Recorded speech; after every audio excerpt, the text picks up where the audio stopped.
trọn đời.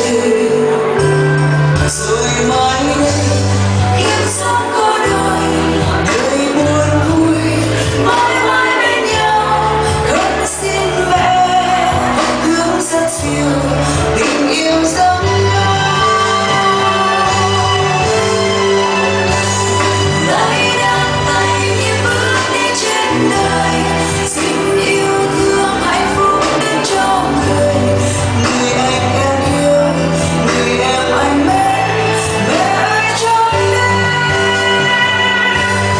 Như chim kia nhịp cánh trên mây ngàn, đôi tim con hoa khúc hát huy hoàng.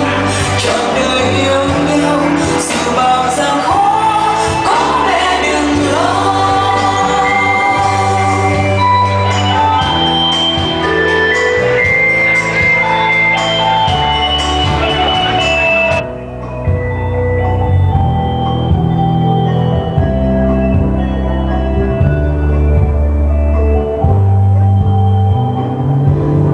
Chiều hôm nào tiếng hát bay cao, vì bên nhau trước đêm tối cao, hứa yêu nhau cha con thề chung sống trọn